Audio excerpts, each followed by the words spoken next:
स्वागत है आपको एक्सेलेंट स्टडी सेंटर में। आज हम आप लोगों के लिए लेकर आए हैं क्राउन का प्रैक्टिस सेट और संबंधित चैप्टर है महान्यायवादी और नियंत्रक एवं महालेखा परीक्षक। तो चलिए इसी के साथ शुरू करते हैं। पहला क्वेश्चन है, क्वेश्चन 1 है, भारत के महान्यायवादी को कैसे नियुक्त किया जाता है? तो भारत के महान्यायवादी को राष्ट्रपति द्वारा नियुक्त किया जाता है।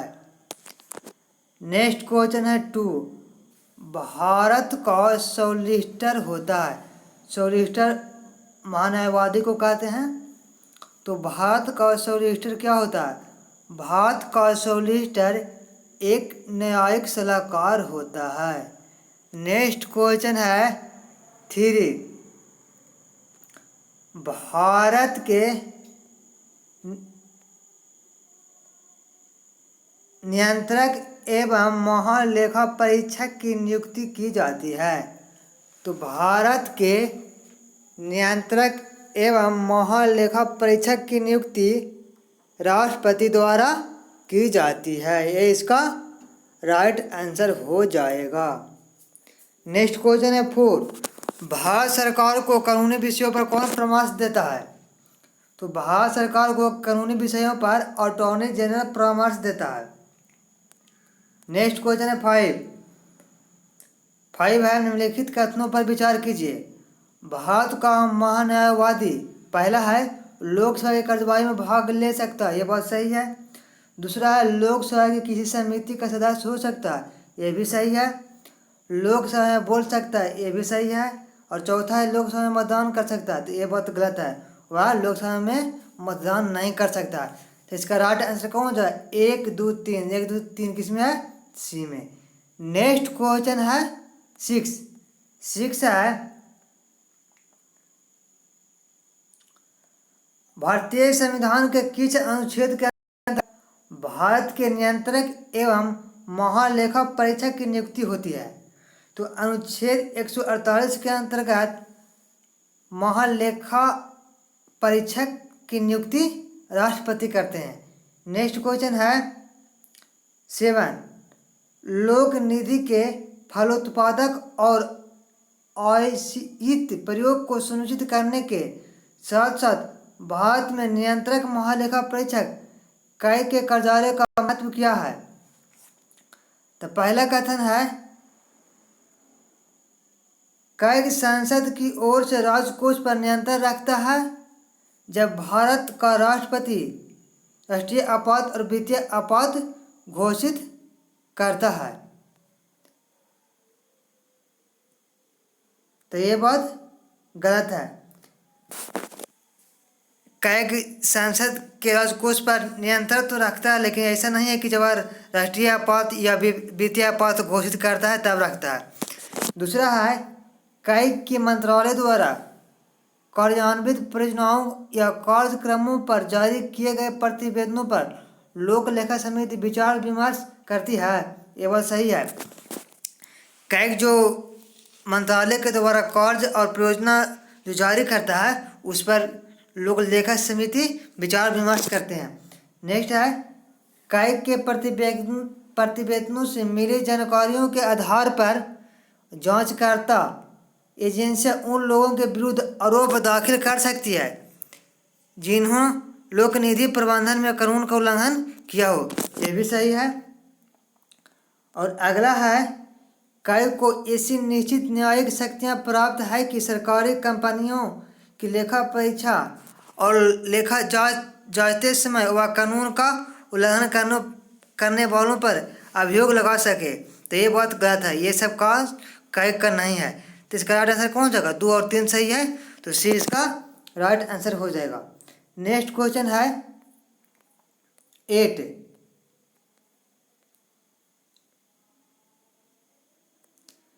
है, निम्नलिखित में से कौन राष्ट्रपति के प्रसाद पर्यंत अपना पद धारण करता है? तो भारत का महान्यायवादी है जो राष्ट्रपति के पश्चात अपना पद धारण करता है। नेक्स्ट क्वेश्चन है 9, निम्नलिखित में से कौन संसद की लोक लेखा समिति के बैठक में उपस्थित रहता है? तो संसद की लोक लेखा समिति के बैठक में भारत के नियंत्रक महालेखा परीक्षक उपस्थित होते हैं। नेक्स्ट क्वेश्चन है 10 है, निम्नलिखित में से किसके द्वारा भारत के नियंत्रक एवं महालेखा परीक्षक के पद का सृजन किया गया था? तो भारत के नियंत्रक एवं महालेखा परीक्षक का पद का सृजन संविधान द्वारा किया गया है। नेक्स्ट क्वेश्चन है 11, भारत के CAG यानी नियंत्रक एवं महालेखा परीक्षक कार्य करते हैं। तो उनका कार्य है लोक वित्त संरक्षक के रूप में करना, माने लोक वित्त को वे देख रेख करते हैं। 20 का राइट आंसर हो जाएगा। नेक्स्ट क्वेश्चन है 12 है, भारत के नियंत्रक एवं महालेखा परीक्षक के संघ के लेखा संबंधी प्रतिवेदनों को सर्वप्रथम निम्न में से किसकी प्रस्तुति किया जाता है? माने भारत के नियंत्रक एवं महालेखा परीक्षक संघ के लोक लेखा संबंधी प्रतिवेदनों को सर्वप्रथम किसको प्रस्तुत करता है? तो ये जो प्रस्तुत करता है भारत के राष्ट्रपति को प्रस्तुत करता है। नेक्स्ट क्वेश्चन है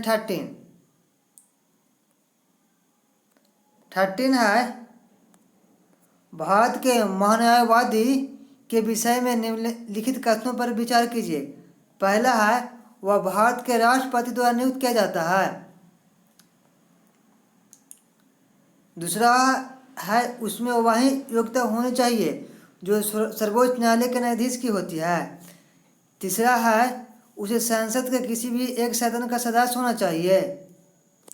तो ये तो बात गलत है, संसद द्वारा अभियोग लगाकर उसे हटाया जा सकता है, तो ये भी गलत है। तो इसका राइट आंसर कौन हो जाएगा? वह भारत के राष्ट्रपति द्वारा नियुक्त किया जाता है, ये तो सही है। और उसमें वही योग्यता होनी चाहिए जो सर्वोच्च न्यायालय के न्यायाधीशों की होती है। तो इसका राइट आंसर हो जाएगा 1 और 2। 1 और 2 किस में है? ए में। नेक्स्ट क्वेश्चन है 14 है, राज्य सरकार को कानूनी मामलों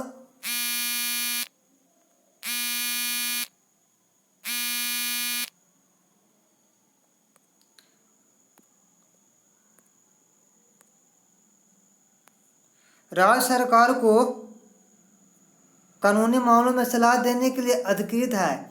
तो राज्य सरकार को कानूनी मामलों में सलाह कौन देता है? तो यह सलाह भारत के महान्यायवादी देता है। नेक्स्ट क्वेश्चन है 15, भारत के प्रथम विधि अधिकारी के रूप में कौन जाना जाता है? तो भारत के प्रथम विधि अधिकारी के रूप में भारत का महान्यायवादी जाना जाता है। नेक्स्ट क्वेश्चन है 16 है, भारत के नियंत्रक एवं महालेखा परीक्षक के पद पर नियुक्ति का कार्यकाल होता है। तो भारत के नियंत्रक एवं महालेखा परीक्षक के पद पर नियुक्ति का कार्यकाल 5 वर्ष के होता है। तो इसका राइट आंसर कौन हो जाएगा? इसका राइट आंसर हो जाएगा सी इसका राइट आंसर हो जाएगा। नेक्स्ट क्वेश्चन है 17 है, नियंत्रक एवं महालेखा परीक्षक की टीका एवं टिप्पणी पर उचित कार्यवाही करने की अंतिम जिम्मेदारी किसको है?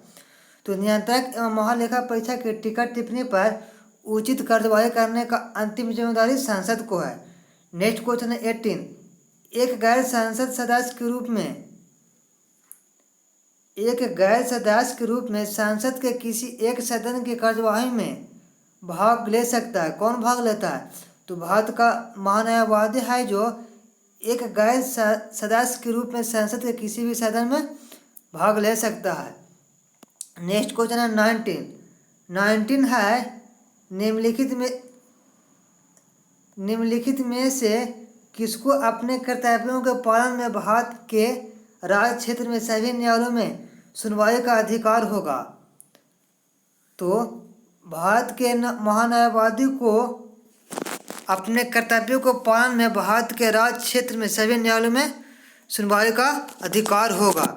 नेक्स्ट क्वेश्चन है 20, भारत का नियंत्रक एवं महालेखाकार निम्नलिखित का एक मित्र एवं मार्गदर्शक होता है। तो भारत का नियंत्रक एवं महालेखाकार लोक लेखा समिति के मित्र एवं मार्गदर्शक होता है। डी इसका राइट आंसर हो जाएगा। नेक्स्ट क्वेश्चन है 21 है, निम्नलिखित कर्तव्यों में से कौन से एक का भारत के नियंत्रक एवं महालेखा परीक्षक द्वारा पालन नहीं किया जाता है। पहला है भारत की संचित निधि से होने वाले सभी व्ययों का लेखा परीक्षण करना और उनके संबंध में प्रतिवेदन प्रस्तुत करना, यह बात सही है। दूसरा है अस्मिता निधि और लोक लेखाओं से होने वाले सभी व्ययों की लेखा परीक्षा करना और उनके संबंध में प्रतिवेदन प्रस्तुत करना, यह भी सही है। अगला है सभी व्यापार निर्माण लाभ और हानि लेखाओं की लेखा परीक्षा करना और उनके संबंध में प्रतिवेदन प्रस्तुत करना, यह भी सही है।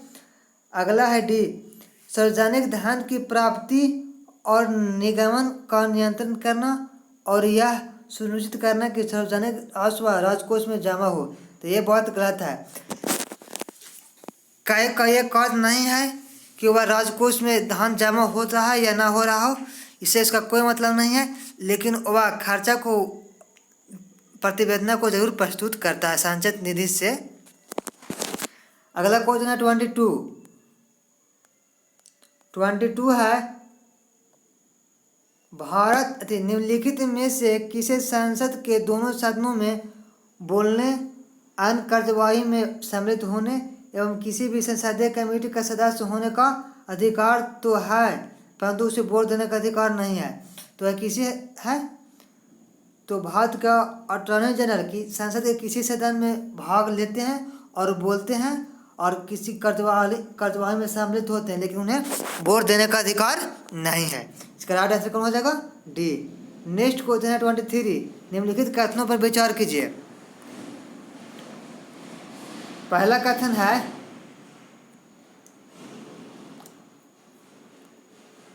भारत में राज्य के महाधिभागिता की नियुक्ति भारत के राष्ट्रपति द्वारा संबंधित राज्य के राज्यपाल के अनुशंसा पर की जाती है, तो यह बात गलत है। महाधिभागिता की नियुक्ति में राष्ट्रपति राज्यपाल से कोई भी अनुशंसा नहीं लेते हैं। दूसरा है सिविल प्रक्रिया संहिता के उपबंधों के अनुसार राज्य स्तर पर उच्च न्यायालयों के मूल अपीलीय तथा सलाहकारी अधिकारिता होती है, तो ये सही है। इसका राइट आंसर कौन हो जाएगा? केवल 2 सही है। नेक्स्ट क्वेश्चन है 24 है भारत के नियंत्रक एवं महालेखा परीक्षक के संबंध में निम्नलिखित में से कौन सा कथन सही नहीं है? पहला है उनकी नियुक्ति भारत के राष्ट्रपति द्वारा की जाती है, तो ये तो बात सही है। दूसरा है काय का कार्यकाल समाप्त हो जाने के बाद भी वह भारत सरकार के अधीन पद पर आगे और बना रहने के लिए पात्र हैं, तो ये बात गलत है। काय का कार्यकाल समाप्त हो जाने पर उन्हें पद से हटना पड़ता है और दूसरा काय को नियुक्ति किया जाता है, तो इसका राइट आंसर कौन सा होगा? बी सही नहीं है। नेक्स्ट क्वेश्चन है 25 है नियंत्रक एवं लेखा परीक्षक की नियुक्ति राष्ट्रपति द्वारा होती है और अपने पद से उसे हटाया जाता है, तो उसे पद से संसद के दोनों सदनों के संबोधन द्वारा हटाया जाता है। इसका राइट आंसर कौन हो जाएगा? बी। नेक्स्ट क्वेश्चन है 26 भारत के नियंत्रक और महालेखा परीक्षक काय के संबंध में निम्नलिखित कथनों में कौन सा सही है? पहला है काय लोक लेखा समिति की बैठक में भाग ले सकता है, ये सही है। दूसरा है काय लोकसभा तथा राज्यसभा की बैठक में भाग ले सकता है, तो ये गलत है। काय है जो केवल लोक लेखा समिति के बैठक में भाग लेता है। तीसरा है काय की अधिकारिता संघ सरकार की शक्तियों के साथ सर्वविस्तृत है, तो ये भी बात गलत है। तो इसका राइट आंसर कौन हो जाएगा? केवल ये सही है। नेक्स्ट क्वेश्चन है 27 27 है, निम्नलिखित कथनों पर विचार कीजिए। पहला है अनुच्छेद 165 राज्य के महाधिवक्ता से संबंधित है। तो ये तो बात सही है कि 165 में राज्य के महाधिवक्ता का वर्णन है। दूसरा है संविधान महाधिवक्ता को निश्चित अवधि प्रदान नहीं करता है। तो ये भी बात सही है, संविधान जो महाधिवक्ता को निश्चित अवधि प्रदान नहीं करता है। महाधिवक्ता को राज्य विधानसभा की कार्यवाही में भाग लेने तथा मत देने का अधिकार है। यह बात गलत है। तो इसका राइट आंसर कौन हो जाएगा? केवल 1 और 2 सही है, सी इसका राइट आंसर हो जाएगा।